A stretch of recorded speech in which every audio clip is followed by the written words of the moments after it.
All right, well, let's get started. Welcome back to another episode. We have Skip, the new co-host, and Catherine Blake.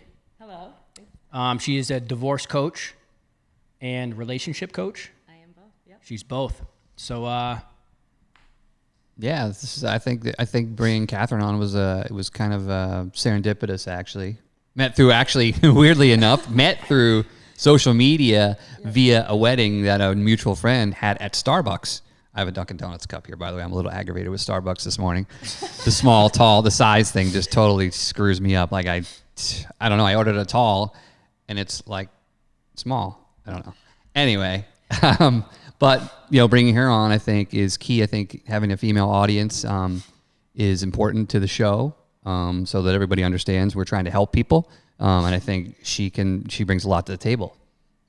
So I'm here. I'm ready to go, and we're gonna hear Catherine's story. Let's hear a little bit about what you do and About me and what I do. Yes.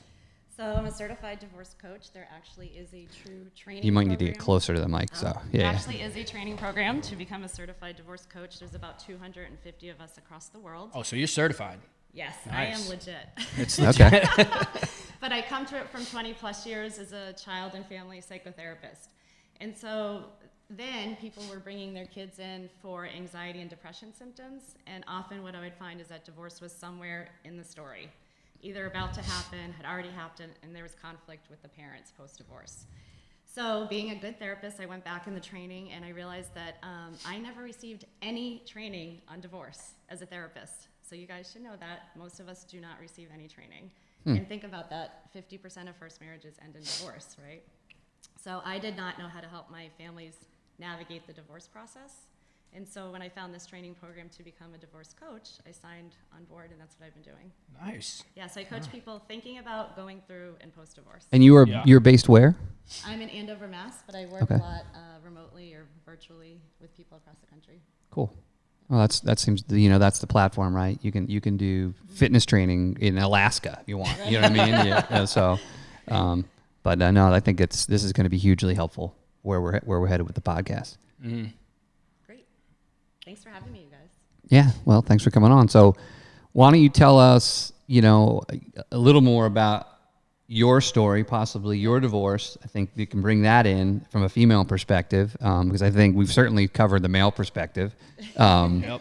And I think, I seem if there's a pitfall, I've fallen in it, from, not properly dealing with my ex to taking frustrations out on the kids, all those sorts of things. And I could have certainly used some divorce coaching. And my whole process has been like 10 years. So it's, it is incredibly frustrating to be a male and you feel like, it's almost like when you go through a divorce and you're a male, that the world is against you. The courts are against you.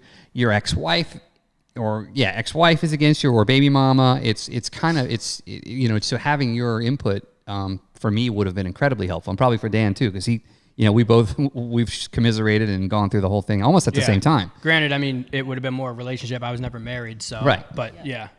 Similar. Definitely. So I always tell people that I am in the process of learning with them, with my clients. I don't have all the answers. And we've all had situations where we have not been our best parent, nor our best divorced parent. So for me, I was divorced over 11 years ago. It was a very high conflict divorce. I initiated the divorce, and that left me feeling very guilty that I was breaking up a family. My daughter was 2 at the time. Right. And because of that, I think I made a lot of emotionally driven, reactive decisions getting through my divorce. We fought over absolutely nothing. Right. My ex hired a shark attorney, that eat nails for breakfast. I hired a very sweet old gentleman because I was like, we don't really have much to fight over. Right. And his attorney used the technique, and I call it, it's throw shit until you see something stick. Because Gotcha. the whole point of that is it doesn't make any difference to the legal process of divorce. But what it does do is it wears down the other party so that they're willing to give into any old divorce agreement that comes their way. Which I did. That's basically what I did. Okay. Yes. Yeah. Got out of that, and then co-parenting very well. Some years went by, and I published a book on codependency and my own journey of how to get off of being a codependent. I talk a lot about my dysfunctional childhood, but I definitely talk about my marriage. All information was disguised. And my ex sued me for full custody and for defamation of character. So I was in and out of court for 2 years from that. I came out of that process. I actually had physical illness because of the stress of all of it. Right. And I said, there has just got to be a different way. I started to see how sick the divorce system actually is overall for both men and women. And that's when I signed on board for training, and I opened the business shortly thereafter. So how long has it been in existence? I've been at it for over 3 years. Yeah. And you help men and women, not just. Yeah. So interestingly enough, my one-on-one coaching, I Yeah. have more men. Oh wow. Is she able to hear that? Can we hear her? It's going, yeah, Is it but going? Well, could she hold it? She could hold the mic too, right? that'd be a little weird, but. Yeah. Like an MC, like this. Here we go. I'll be like, Yo, what up? What up? so in my group coaching, I have more women. Yeah. Interestingly enough. Yeah. I think maybe if Well, I could see that. Yeah, though. I can too. Yeah. Men don't want to share. Right. So exactly. I feel like if I did like a let's learn how to fly fish trip. Right. with more men, Yeah. Disguise it. But for the support groups online that I run, it's all women. Yeah, I I see that. I'd come and I'd probably cry. I would be all about it. I would open up like I'm Emotional. in touch with my I emotions. know, You know, I would definitely. That's what we I'd want. have everybody crying. Yeah, so, and I will say the thing that motivates me the most, my why, is when you sit in, in a four-way meeting, or you're sitting in a pre-child conference, and the way they talk about children, Yeah. it's like talking about a piece of luggage. Right. Yeah. Especially when you have kids within that marriage or within your breakup, whatever it might be. That's definitely the thing that gets affected the most, for sure. Absolutely. No doubt. Yeah, it's like really upsetting because there's absolutely, the courts want to be unbiased, but there's no say in, like, I'm a child therapist, so different children have different temperaments, different needs, different developmental levels, different interactions with each parent. Yeah. You could have siblings that have very different emotional needs, and the court system is very black and white and does not care at all about that. That's how I was when my parents got divorced when I was a kid. My brother and sister were very like, they want to be with my mom and they were whatever. I want to stay with my dad, but court-wise, we were supposed to be with my mom, and eventually Right. I kept running away to my dad's house, and eventually they just let me stay there Right.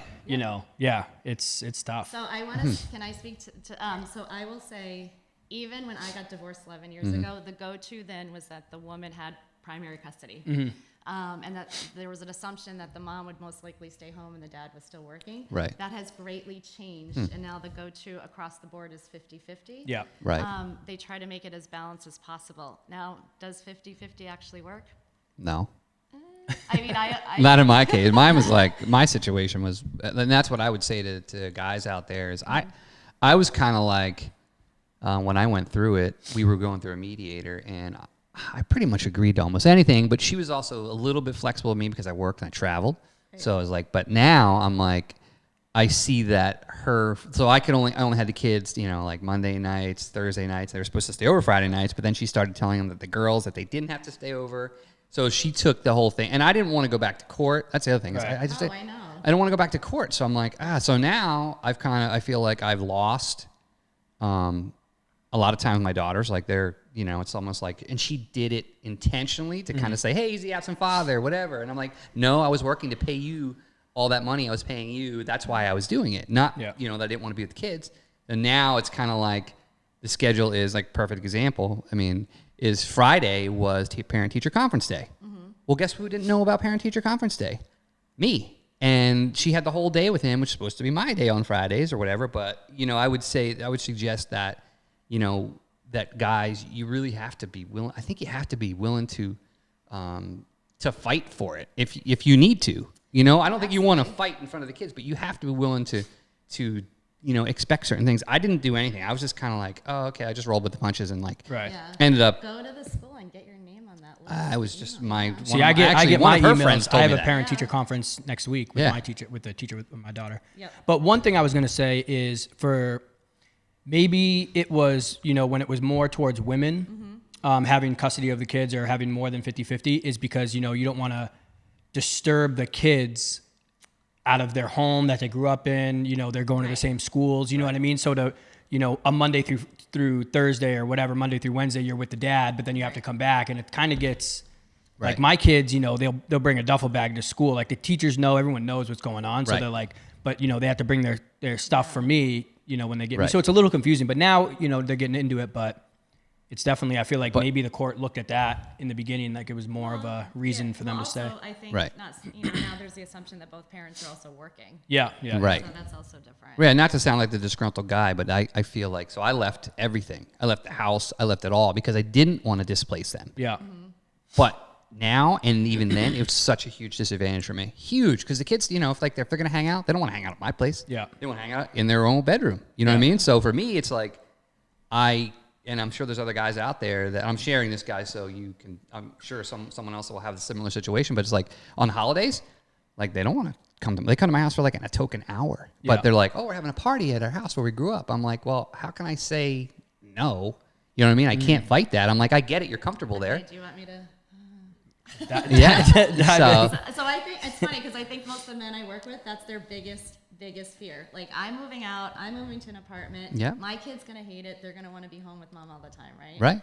And so mom needs to give them permission to love your house, like Doesn't- your apartment. yeah, mine doesn't do that, so. But do you know what I mean? It's Yeah. like they almost need, and it's done sometimes on a very subconscious, unconscious level. Mm-hmm. Parents send really strong messages that kids pick up on, even when they're unaware. Even if it's like, oh, I know you got to go to dad's. Like, Yeah. Oh, that's 100%. But Yeah. do you know what I mean? Wow. It's like, and people really need to watch themselves and it's funny because the people that come in my office, they're like, I never speak one negative thing about my ex to my children. Those are the people that I'm like, yeah, right. I do. I I'm know the you- worst. know you I really am. I'm the worst. In front of your kids? I do. After a while, I couldn't take anymore. Like I just snapped, Yeah, and right. I ended up pretty much telling them really what happened. But then she had flipped the script so much that they didn't believe me. And they, it's like I've shown over the years some of the things that I've done, what kind of man I am. But I still think there's so much of that. It's just manipulation. Like Yeah. Right. I think she just manipulates them all the time. But at the end of the day, so if you were in my office, I would say you can only control your relationship, and she has her separate. Right. That's what my girl tells me all the time. You know what, can only though? control your part. Right. Yeah. Dude, but you're so much more calm than me. I'm kind of like. Hey, listen, I'm Italian. I'm pretty high. I'm pretty high strung. So, and again, I'm sure there's other guys out there. So hopefully there's somebody relating to me. But I'm still, like, I have zero feelings for her, but I'm still angry, and I Right. feel like I still take it out on the kids sometimes. Like it's like. Well, is it because the chicks remind you of her? They trigger. No, not really. Well, actually, in some ways, yes. Like they're a lot like her. Like some of the things that they say that I'm like, she and I, as far as parenting goes and discipline and all those kinds of things, couldn't be more opposite. So, but I had zero leverage I had zero leverage in parenting the kids. Like zero. Like I wasn't even allowed to take their phones away. If I did that, like 24 hours into it, she'd tell dad that I said, you need your phone back. You need it to do that. You need to go to sports. You need to do this. And then I would end up folding and giving their phone back. And it was like a game that she Right. played, That's mine. So every time I got Okay, mad. So I'm going to tell everybody across the board, because this is a big, huge stereotype, the rules can be different in each home.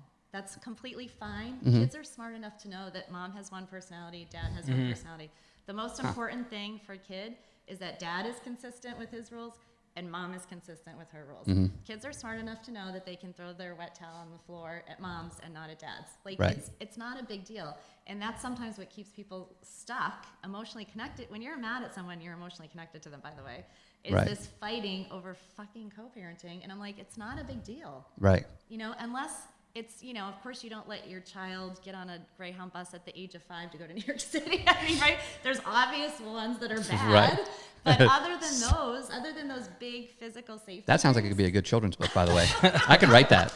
But do you know what I mean? Yeah. It's like it doesn't matter. Susie's big day on the bus from Susie's the big C&J day. Trailways to Manhattan by herself. I could definitely write that. That'd be pretty good. Can you imagine the characters we could create for her to meet? Oh, that would be awesome. That would be a good comic book. You really could. I mean, you could teach kids the right thing to do. There's the old man pedophile. Don't talk to him. That's like, You teach us you know what I mean? the Could totally teach the street smarts like Yeah. that way. Anyway, okay. Sorry. Well, I mean, but usually what my parents are fighting about are things like, their dad lets them stay up 2 hours later on the weekend, or Yeah. she lets them eat junk food, or Mm-hmm. he doesn't have them make their. It's just. So how do you deal with that? How do you Right. handle that? I literally tell them, I'm like, so here's. You the- just say you have your rules and stick with that, Yeah, and stick mom with will it. have their So rules. there's something call parallel co-parenting. It's Yeah. when, and this is what I do because it's the only thing that will work with my ex and I, is we barely communicate. It's literally 10 words or less. Yeah. It's only about pick up, drop off. There's a doctor's appointment. The least amount of information. I feel is like possible. I'm on that. I'm on that. I'm trying train to right do now. that. Yep. Because we don't talk No unless chit- we no have to. chit chats, no hanging out. Yeah. Like, it's business. Yeah. And for honestly, the thing that hurts the kids the most is the conflict. So if you're doing two completely different, wildly different things, wildly different lifestyles, but there's no conflict, those kids are going to be better Yeah. than Right. arguing forever over these rules.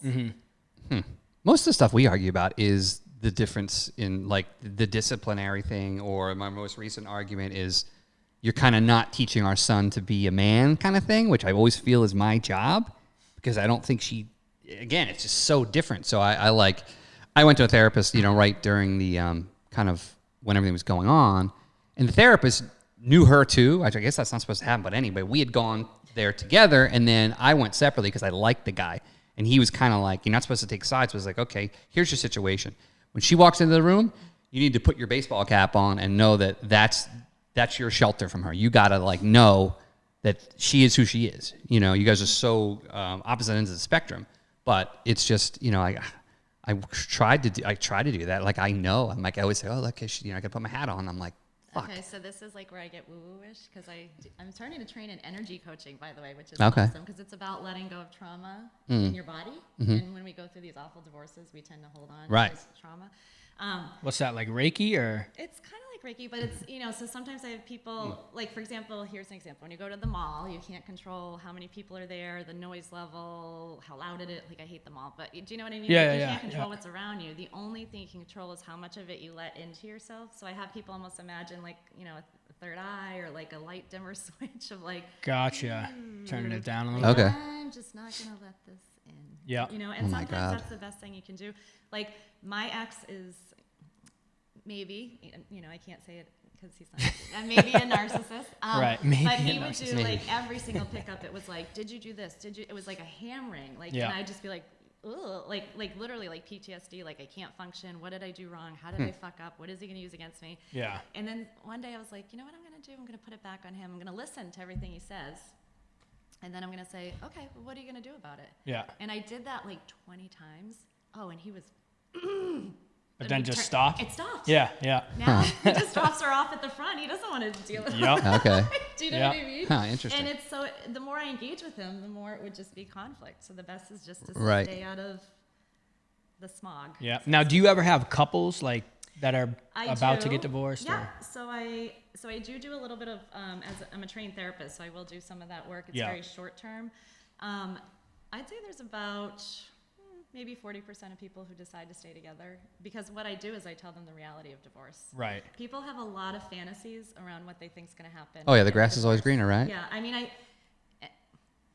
I'm not saying this in a sexist way. I think a lot of women have fantasies around what divorce is going to be like because Yeah. they see all these great shows with like Sarah Jessica Parker and Right. I'm going to hang out with my girlfriends and Right. and I'm still going to be able to afford to get my nails done and vacation Yeah. and divorce is that's not the reality. Yeah. When you take one home and you make it two, you have a lesser status. I mean, that's just the reality of it. And sometimes people realize that, or they realize that there's a friendship that they have with their But now, do partner. you think a lot of people stay together because they're scared of that? Or are they staying together because they actually love each other? You know what I mean? So it's not my job to tell people if they should or should stay together. Right, right. Just, I mean, people stay together for different reasons. Some of my clients, they're running businesses together. Right, yeah. Yeah. I have some couples that say, hey, you know what? Financially, this is going to be a nightmare to break up. And for all intents and purposes, we're not married. You have your life, you have your boyfriend in Florida, I have my girlfriend in Oregon, and we're gonna just stay married. I see that. Right. I see people who really fight to stay emotionally connected. For a lot of people in marriage, I think, particularly when you have kids, by the way, kids is like the biggest downer for any relationship. I mean, I love children, but people get on that treadmill of like, go to work and raise the kids and buy the American dream and make sure my house is lawn and they lose contact with each other. And what happens is people get bored. Yeah.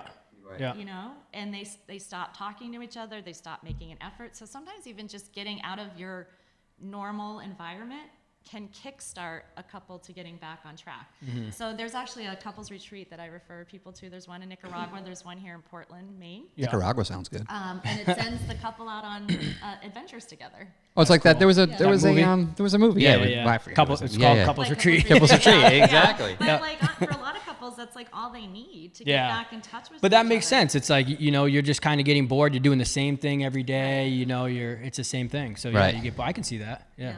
Or So- the other thing, people haven't healed their childhood traumas and they blame their. So all of us get attracted to our relationships because we're trying to heal something from our past. There's a reason for that. And then Well, that if makes it sense. My doesn't- recent relationship. It doesn't become healed. People often blame their partners and they don't realize it's really just unfinished work from their childhood. Interesting. That they haven't. Yeah. So, have you ever coached like a baby daddy, like that situation? So, I know you're a divorce coach, but is there a baby daddy coach? Could there be a baby daddy coach? That could be a new market. I think there's a lot of that. There could Yeah, be. I'm one of them. I mean, I'm serious. No, I mean that's a whole other segment for you that you could explore. Like I said, I know plenty of guys that are baby daddies. You know what I mean? Yeah. That could be interesting. I think one there's thing that helps is that parallel communication part. I think Yeah. that's huge because that's how me and mine are getting along now. Well, I wouldn't even say getting along, but we don't argue as much because Right. we don't talk. Like, we don't communication, communicate. right. That's fine. Yeah. Right. I know. I feel like I probably engage too much. No, only text. Like we don't really talk on the phone. Mm-hmm. Like I'll call because I'm pissed off, but she won't answer the phone, which is probably smart. Yeah. Because she Right, knows how I right, am. yeah. She knows that I'm gonna erupt. Yeah. You know what I mean? So Well- then I like it's like text war, and it's See, but that's where you just have to stop because mine will text me and say something. If it doesn't have anything to do with the girls, I will not respond because Right. it's not. I don't care. Right. So it's like, and it happens all the time. But I just don't say anything, and so we're not arguing. We're not arguing about anything. It's like, if it has something to do with the kids, let me know and I'll hit you back. But other than Right. that, I So, don't care. I mean, so the divorce process, by the way, a lot of what so my goals in doing the divorce coaching itself is I'm trying to help people save their ability to co-parent, save their finances, and save their integrity and their values. Because Yeah. the divorce system brings out, it's like fight or flight mode. Yeah. It Right. makes people hypervigilant and emotional. But I coach people. I say, this is how I make myself available. When you get a text from your soon-to-be ex, send it to me. Yeah. And then we sift through it and we see what actually we have to respond to. People are terrified. No, but they're terrified Yeah, because yeah. my ex is saying this and this and this and this. Is this going to be used against me in the divorce? Yeah. And I'm like, send it to me. And honestly, 99% of it is just crap. Right. Like, Yeah, I'm yeah. like, ignore Yeah. it. You don't even need to respond. Just don't respond to it. And that's I think that's the biggest one. A huge issue is people always get caught up in that trap and they respond and. That's a good idea though. Getting other people. Let's break down skips. see. you want to hear this is like a punchline. You are not liked in this town, but okay. That's what she just told me. Right, but that No one has likes nothing me. to do with anything. Okay. She's bringing you down. No, I don't know what I said. Oh. I need to coach. Honey, we gotta Skip work needs some together. coaching. Okay, so you have to judge the report and the reporter, True. right? And if the reporter is not valid, then you ignore it. I know. I'm not saying I do not know anybody. Just so you know, don't get me in trouble for this. Oh, no. I don't want to get I sued. know. I'm just, I kind of wear my heart on my sleeve, probably too much, so it's hard for me to pull back. But here's a question. Maybe this is for another episode. So, if you feel like you've damaged the kids, fucked up the kids, how do you repair that? Yeah, that's where I am. That's kind of that's a where I good am question. now. Trying to repair what damage has been done. And believe me, I've done a lot. Admittedly, I've done a lot of damage. Like I said, Dan can tell you all. I am highly charged, highly emotional, wear my heart on my sleeve, and I did that with my kids. And I feel like she set herself up to be the better parent, and she was. I think she probably was. She became super mom after. Such thing as the better parent. Well, she kind of became super mom after. Like I was a great dad when they were young and we were together, and then I got angry, and then I got worse and worse and worse. And even recently, like I said, I just happened to say the wrong things because I'm pissed off. But I know that I've got to try to repair this. So Right. Okay. So maybe that's for listen another to episode, me, another show. I'm really good at helping. I've done it. I've like spilled on my daughter before. It sucks. Like, Yeah. But the only thing you can do is be vulnerable and real and say you're sorry. Right. I mean, that's Actually, I just told my son the other day. I'm like, hey, I'm sorry. I can be a dick sometimes. He actually laughed. He's you like, know, well, I know that. That's just being real. Right. You know. I think I got the real part down. It's a matter of like toning it down a little But bit. maybe that's the repair. You got it. You know, Right. saying you're sorry to him. I'm a good case study, by the way, and No, you're a perfect and case co-host. I am like, We need to do like an ongoing. I think Oh my we, God. I think we need like Follow a Skip's year-long life. show. Jesus. We haven't even gotten to my dating coaching Oh yet. my God. That's definitely need help with that too. I'm a fucking hot mess over here. Oh my Well, we God. all are. I mean, So tune in for more of the Skip Chronicles. We're actually going to work on the book Susie's Big Day to Manhattan. I really like the idea. I'm thinking about that. My I know, ADHD, we got a lot of ideas. my ADHD ADHD. just goes whatever. But That's all right, I okay, got some sorry. ADD I going keep on myself. digressing. I'm like, Right. all right. Anyway. What are we doing? Yeah, right. Exactly. So let me ask you this. So I have a lot of friends that are baby daddies, a lot of friends that are divorced. Like I was at a kids, this is like a year or so ago, and I'm like I'm at a kids football or soccer game, and I look around, and the 3 dudes that are with me are also divorced, right? One of them that I'm very close with, and you know, you want to. I think I always want to help my friends and give them advice. Like I am really close to one right now, who he uses the excuses I'm not very confrontational. So him and his wife, I think, parent very differently, but there's no discipline, none at all. Oh. And watching that as a friend is really hard because you're like, well, what are these two going to be like when they're adults? You know what I mean? So, you know, how would you, as a friend, again, who's been through it, how would you guide another friend who you feel is fucking up? Well, if they're good friends, you just tell them outright. Yeah, I know, That's true, but yeah. no, it's true. So, Yeah. if they were a coach, so in coaching, a lot of it is mindset. Mm-hmm. So, because I am a trained therapist, but I'm also a trained coach, and it's like, what are the stories that we tell ourselves? So if this guy's story that he tells himself is, well, I'm just not good at conflict, Right. So therefore, I'm gonna throw in the towel. Right. It's a big mistake people Yeah. make in divorce, or I'm gonna what's the result of that in my divorce? Well, let's see, where else is that hurting you in Mm-hmm. your life? So even though I'm doing divorce coaching, often the shit that it's getting people in trouble in divorce, it's the same shit that's got them in trouble in their marriage and their job and their family, Right. like everywhere. Okay. So I would work with him to we need to change your narrative, your self-narrative, Okay. to the fact that conflict is a normal part of life, and how Right. do we help you get comfortable in dealing with it? Right. And this is a situation where if you just go into it saying, that's like, yeah, I just can't control my anger. I just can't control my alcohol. Right. Like that's a cop out. Okay. Yeah. I like that. Change your narrative. I'm actually gonna post that today Does that because I make like sense? that makes a Yeah, lot of yeah. sense. You know what I mean? Just to think internally to have somebody say that to me Yeah. Mhm. is like, okay, I need to change my narrative. Not only do I need to change my narrative from 1 minute to the next, but you need to change your narrative long term. And I think that for a lot of guys could be really helpful. Oh, Yeah. You know? And I think, and also, thinking about when you get through divorce, what is the narrative? I struggled with this for years. I still struggle with it sometimes. I'm in a community where most people are married. It's like, I'm a failure. I'm the, people in my town call me they're like, oh yeah, you're the crazy single divorce lady. And I'm like, oh, that's Jesus. so funny. But you know what? That gets in there sometimes and Yeah. kind of fucks me up. It Right. brings down my confidence, Yeah, Yeah. yeah. You're the, are you, in my mind, when I got divorced, the image I had of a single mom was my mom. She worked 3 jobs. I never saw her. We were barely making ends meet. And you know what? Without awareness, I just went and replicated the same thing because I was like, well, this is what single moms do.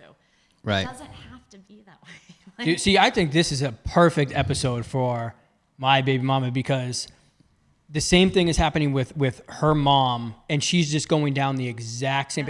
And the thing is, she knows that it's wrong. Like she's gone to therapy for it. She knows that it's a problem, but she'll change it. She'll change it for a week or a month, and then just fall right back into the this pit. is the thing. Therapy is about the past and how it makes you who you are today. Coaching's about here's who you are today, and we're going to level you up and push through and make you Yeah. a better person. Yeah. So it's completely different focus. A lot of the work I do with my women, so I specialize in high conflict divorce with women who are getting out of abusive and emotionally abusive relationships. But the one thing that I do with them is I say, here's the thing, people who've been victimized, the flip side of that coin is entitlement. The legal system owes me this, he owes me this, he Yeah. did this to me, blah, blah. And I'm like, no. We're not coming at this from a victim mentality. My job is to get you into empowerment. Get so through that it. you're assertive. And Yeah. here's the other thing, child support, and this is where I piss everybody off. And if I piss anybody off, I'm sorry. That's good. We like that. Child support keeps a lot of women emotionally stuck. because they are reliant on that child support, for example, to pay your mortgage. I say to my women, do not ever be in a position where you have to pay your house with the child support, because that's not right. That money goes to the children. Yeah. If you're in that level of dependency with your ex-husband, you are not emotionally free. You're not living up to your full potential. That's and you're not really good. stretching yourself to be the kind of woman you should be. Yeah. And That's great, actually. Yeah. That's good Wow. news. Yeah, I mean, and I believe, by the way, there's also women, some of my women I work with are the breadwinners, where they're supporting, Right, same, they're yeah. supporting dads sitting Yeah. at home playing video games all day Yeah. long. I mean, it goes both Right. ways, but it's like, it's keeping you stuck. Yeah, well, I feel like it's comfortable. I said it in a couple episodes earlier. It's like it's the same as if you get fired, Like unemployment. Yeah, oh, yeah. You're collecting money. Why would you want to do more when you're already Right. you're already receiving what you need to just get by? Right. Why do more? Right. You're already happy. No, Yeah. That makes a lot of sense. You know, I think as a kind of a plug for the podcast, everything we've talked about is relatable, right? Almost like everything you're saying. And I think for people to tune in and watch the podcast, you're going to find something that's relatable to you. Yeah, right? definitely. Because we're already covering a ton of topics. I'm like, you're fucking on again as far as I'm concerned. For me, and I think that's the other thing about guys is that they don't want to talk about it, right? Like I said, I'm pretty emotional, I'm pretty vocal, but I think a lot of guys will just, internalize Keep all it this in, for stuff. sure. Yeah. Oh, yeah. And I think that, talking about it is got to be, it's huge therapy, right? Mm-hmm. I mean, it really is. But I was going to say is, the office has the divorce night, right? She should go to that. Oh yeah. She needs to go to that. The office is starting a Monday There's a plug nights for the office, though. Love divorce kind of group, divorce group. you. Yeah. Like a support group? Support group. Yeah, you kind of just talk about, It's all for women, right? It's a women's I think support it's group, all right? women. Yeah. I think it's all women. So. See, women are in groups. I don't know. Right there. Right. Right. Yep. No, like I said, I think that there's a lot of relatable topics to everybody, and even if you can't completely relate to it, something will resonate with you, in listening to us talk, like I said, I don't think, and that's the other thing is not just guys, but I think a lot of people don't want to talk about divorce, right? They don't Well, I want to feel talk like a about lot of people don't want to talk about their story. Right. Or- it could be or, yeah. embarrassing. They don't want to talk about their story. Right, or you're afraid you're going to piss the ex off or Right, whatever. yeah. Whereas you and I don't care. We're Yeah. we're gonna roll with it. But I think that we're definitely this podcast in particular for me, a little bit of therapy for me. Thank you. When that's the whole reason I started it was because I was so angry and so upset but it let me kind Talk about of it. vent and get my Yeah. anger out. So it definitely helped me. I always say there's like tons of social scripts just out there of people falling in love and getting married, right? Yeah. There's like none for divorce, right? So to me, that's why I like talk about it, because I think number one, it diminishes the taboo. And like my clients come into me and they're so ashamed that they're divorced. Right. And I look at them, I'm like, hey, there's more of us than there are of them. That was But- Palini. Palini but just they did don't- Yeah, it was like not- 60%. he did not Is that what wanna it get is? The divorce divorced. rate? like Nice. 50, I think it's like 54%, and then it goes up for second and third marriage. So second, That's is like, Yeah. You're more likely to get divorced. You know what? But is And- that because it's a pattern? Like you're almost I think it's because people don't do their work. I think they They're throw not putting in themselves work, into yeah. another relationship without awareness of Yeah. like that early childhood stuff that I was talking about, what went wrong in this relationship. So for example, if I get out of my marriage with somebody who was abusive, I mean, I'm not denying that, but I don't do the internal work to say what attracted me to that relationship. Mm-hmm. What was it about me that made me vulnerable to that?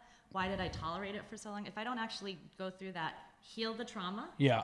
here and here, which is why I think energy work helps, and then build my self-worth up enough to attract a quality mate, I'm just going to keep repeating the same shit. Yeah, It might be a yeah. different variety. I mean, myself, I married a covert narcissist, and then I got into a long-term relationship with an overt narcissist because I never did my work. Yeah. you Yeah. know? Right. Like, Right. That you makes have sense. to That's do what I'm like. your work. Wow. I'm like, that's my pattern, right? Yep. Got to break that pattern. I'm just like, That's true.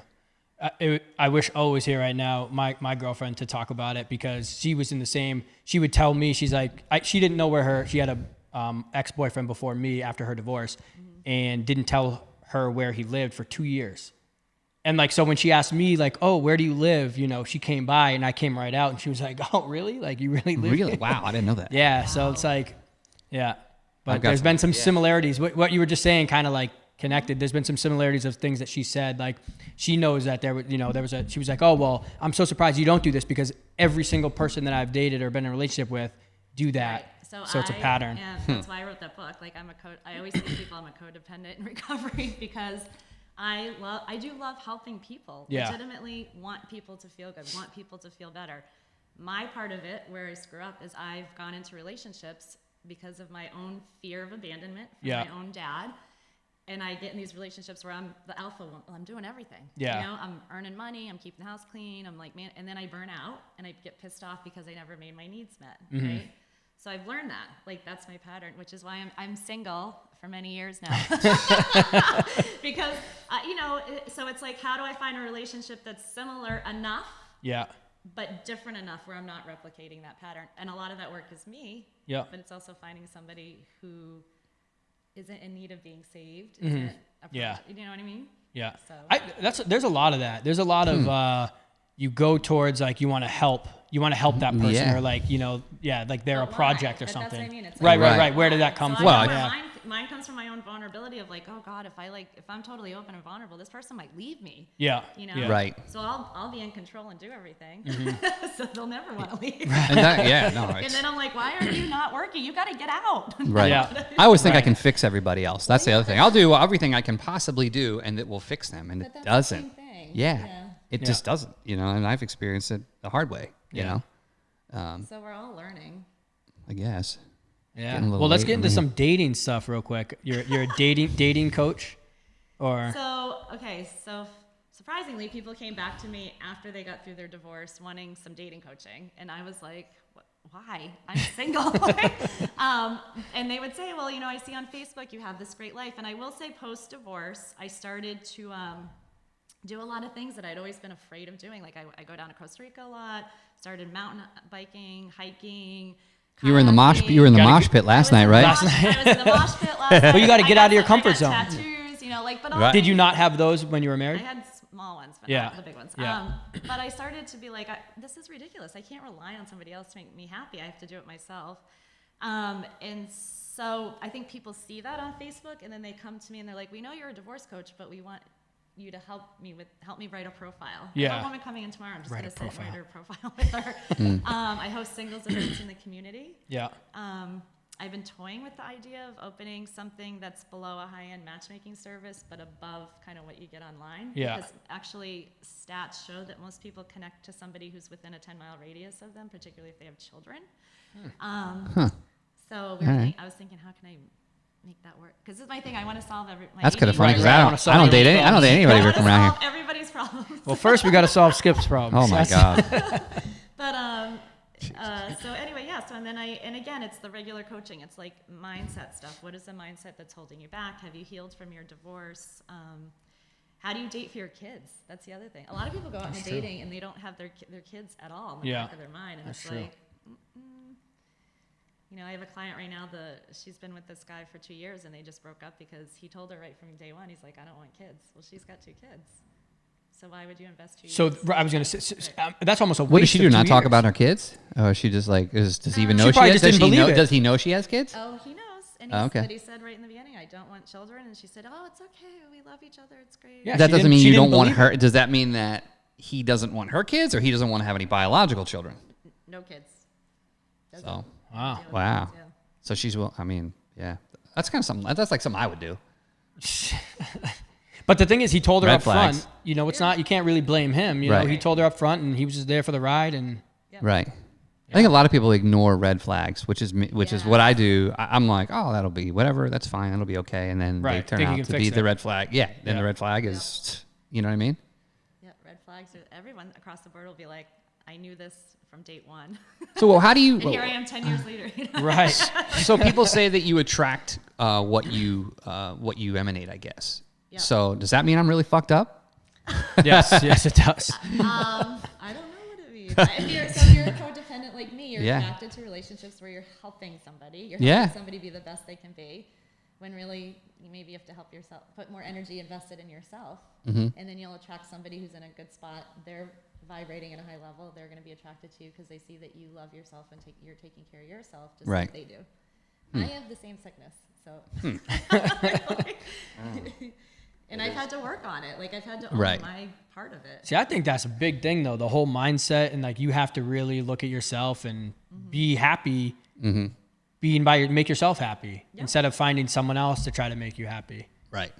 Are you dating? Right. Are people? A lot of people date because they're afraid of being alone. I Yeah. mean, so then you're dating with the sort of need, back mindset of like, I need this. I need somebody. I need to plug someone in. I need somebody who will help me raise my kids. And so you're more likely to avoid red flags. You're, more likely to mold yourself to a relationship that's not necessarily the best one for you, because it's filling up that hole of I just don't want to be alone versus this is an ideal partner for me. Yeah. Yeah. It seems like there's these little tips that you have, like me now. I'm like, okay, change your narrative, Skip.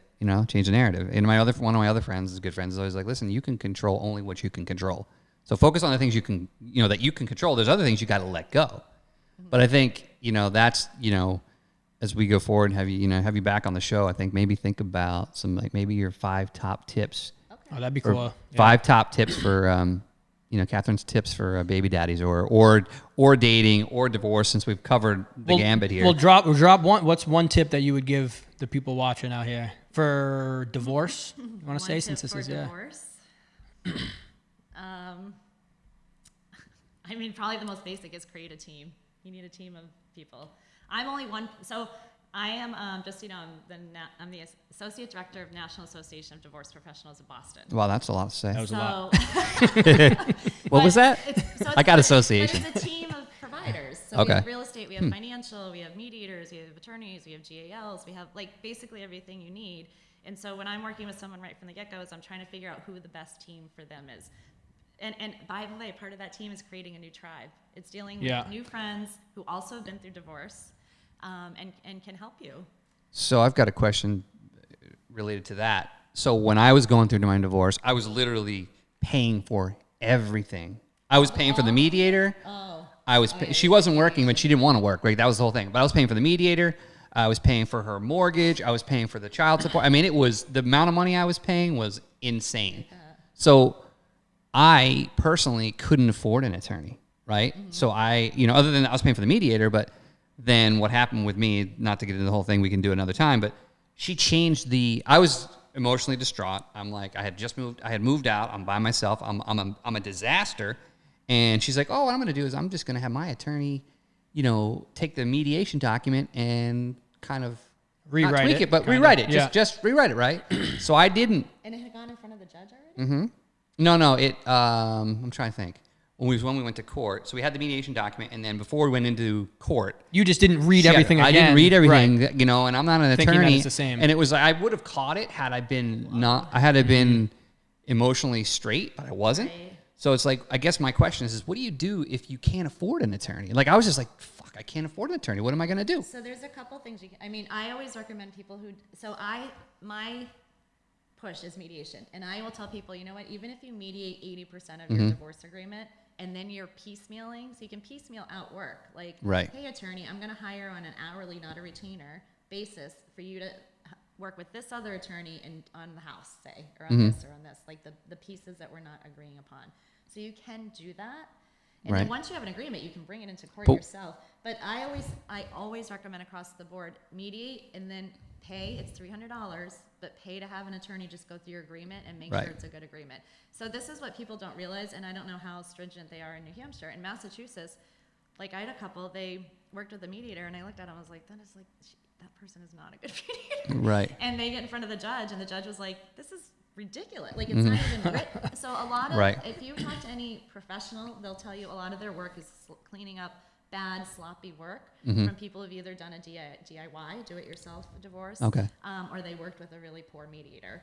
So, but that document, if things go well, I mean, there shouldn't be any changing of it. Like, you should have known what it looked like before when it was filed with the court. Right. And I missed some things. Yeah. You know? So essentially, pay And I just didn't assume- $300 to. I mean, everyone Yes. can kind of scrounge up $300, even Right. if you were, Exactly. So yeah, pay the $300, get your stuff looked at. At least. That's a good answer to my question, because if I knew there's somebody could review it for $300, I would have. Right. But I also thought that I trust this person, I've been with them for how many years. That's the other thing, yeah. I was like, oh, she's not going to do that to me. Yeah. Really? Okay. So in Massachusetts, there's also, I don't know if they do it in New Hampshire. You guys have a little bit of a different system, but there's something called Attorney of the Day, where you can go to the courts, and sometimes some of them you have to prove that you make less than a certain amount of money, but a lot of them you don't. they're great attorneys. They're giving back to the community, and you can sit for free with them. Okay. And get a consultation. Well, that's great. I kinda wonder cool, if yeah. Maine and New Hampshire have that, because we're obviously Seacoast. We got Maine, New Hampshire, and Mass. You know, hopefully this podcast spans, Yeah. you know, whatever, much further than that. But that's a good thing to look into. You know, look into what services they can provide for, you know, in this situation. Right. No, I didn't know that. So, this is what I mean. Like, I know I kept talking about the house because this is such a huge issue. I see this over and over again. The attorney says you should get the house. You raise the kids in the home, right? And then, and again, maybe I'm sounding sexist, but often it's the moms, and they get the house, and the attorney fights for them. They buy out the dad for some small amount of money, or they're going to refinance in a few years, and things start happening. It's New England, right? So roof starts caving in. You know, trees need to be trimmed, and that's not in the budget. And she ends up having to sell the home 3 or 4 years later. Now she's paying real estate fees and she's paying taxes on the whole sale of the home, and she ends up demolishing herself financially. And this is what I mean, why I say the team. Divorce attorneys don't, everybody thinks divorce attorneys know every single part of the divorce process. They Right. don't. All they know is that they're going to go in there and fight for everything that their client wants. Right. They don't give two shits whether or not they can actually make that happen. 50-50 is another example. People travel for their job. You know, I have one guy, he's gone 2 weeks of the month, and he's in court fighting for 50-50. And I'm like, how are you going to even make that Right, happen? Like, right. And so the child calculator took out the power of percentage of time of who the children's with. So I said to him, I was like, listen, even a 70-30 is not a huge difference in your child support. It was a few years ago. They've changed the calculator a little Okay. bit. So he's like, oh, okay. You know, like, I didn't realize that. You know? I think just having somebody that is a professional to talk to, you know, for baby daddies or divorce, you got to talk to somebody. Yeah. You know, I think agree. I think it's really the key, because I missed a ton. Like, I look back now and I'm like, damn it, if I had just talked to someone, they would have gone, hey, spend $300, have them review that. Yeah. It saved you hundreds of thousands of dollars in my case. You know what I Yeah. mean? So I think, excuse me, you know, I think that's incredibly valuable to take from this today would be talk to somebody, right? Know what the services are in your area, and take advantage of them, you know, so you don't end up really like me and going like, shit, I should have done that. So I have so many stories people have made. Like, I had one case where the dad was making really good money in sales. He ends up getting laid off and becomes self-employed, doing a career he probably shouldn't have been doing. But he signed off on his mediation agreement with the job title of his new business and not the old. But what happened? He filed tax returns the year before, so his child support is based on that past tax return. Oh. Right? Well, he ended up in jail like 4 months later because in No his new way. business, he couldn't, yeah. there's no way he was going to be able to make Right. child support, and he didn't have the money to retain an attorney and go back and change his child support. So this is what I mean. You have to be really smart. Now, if he Right. had written his old job title on it, he might have gotten away in front of the judge and say, well, judge, that's not my title anymore. I have a change in circumstances. But Wow. because he did not do that, the judge did not see a change in circumstances. And they put him in jail for that. It's contempt. Yep. You know, it's funny. I struggle with, you know, I've never been back to court since day one. And I struggle with that because I feel like I don't want to upset the apple cart. I don't want to upset anybody. But I think that at some point, you know, for many of us, you have to stand up for yourself. about You yourself, know what I mean? right? Like I didn't do that. And I think I would encourage, having in my experience, I'd encourage you guys to do the right thing, but stand up for yourself, right? Yep. Nothing I wanted to do wasn't the right thing. I just didn't want to upset anybody. Yeah. Yeah. You know?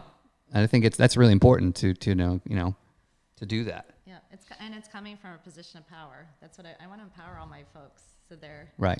like, I literally coach them. I'm like, this is what you're going to tell your attorney. Okay, ready? That'd And be the good. attorneys actually are happy. Like, I just got a Shit. call from an attorney yesterday, and he goes, you know, he was like, your client was so scattered and all over the place. I couldn't tell what she wanted. He goes, within 2 weeks, she came into me, very clear list. They went to, there in New Hampshire, I think a neutral hearing we have here. I don't know. I'm a Mainer. He's a New Hampshire Oh, guy. but it's high conflict. It's a hearing. Well, for not the judge. technically a Mainer, but I'm a transplant. And she got everything she wanted. It was just that she was so emotional trying to explain it to the attorney. Right. And all over the place, the attorney was like, I don't even know what you want. Yeah. Huh. Interesting. Yeah, so I think there is, you know, to know that there is help out there that's comforting. And it should be for guys that are going through it now or going to go through it, you know, 60% are going to go through it at some point. Yeah. So if you choose to get married. Yeah. Well, you have a Facebook page. We'll post it up on the Thank you. Yes. on the page so people can check out your stuff Yeah. and Absolutely. yeah. Yep. You know, I was thinking about this too. You know, not everybody. Some people don't like to follow things, or whatever. But if you have a buddy that's going through this, share the link with them. You know, when Dan posts the video, and you feel like your buddy might need help, if you don't want to talk to him, have him watch the podcast. Listen to the podcast. It's funny because there's a lot of people out there. There's a lot of people out there that are watching the show but don't like it or comment. But you know, I'll see them or they'll private message me and be like, you know, that was such a great episode. That was so good. But you know, so there's definitely a lot of people that need help, that are going through a divorce, that are going through the baby mama drama, all that stuff. So. Yeah. I mean, I guess advice, you're not alone. Right. Yeah. Right. There's so a lot of people out there. Yeah. Right. This is a potentially award-winning podcast, by the way. You're award-winning, Skip. So, well, thank you, Catherine, for coming on. Yeah. Awesome. Thank you. Empowerment. That's what I'm saying. But there's two sides to every story, and this is our side. So, thanks for watching. You need to give Skip some help. He needs some. Yeah. I'm like a. Did he tell you how we actually? I'm a case study in this. Yeah. Oh yeah. Yeah. Did he tell you the message I sent? Oh no. No. No. All right.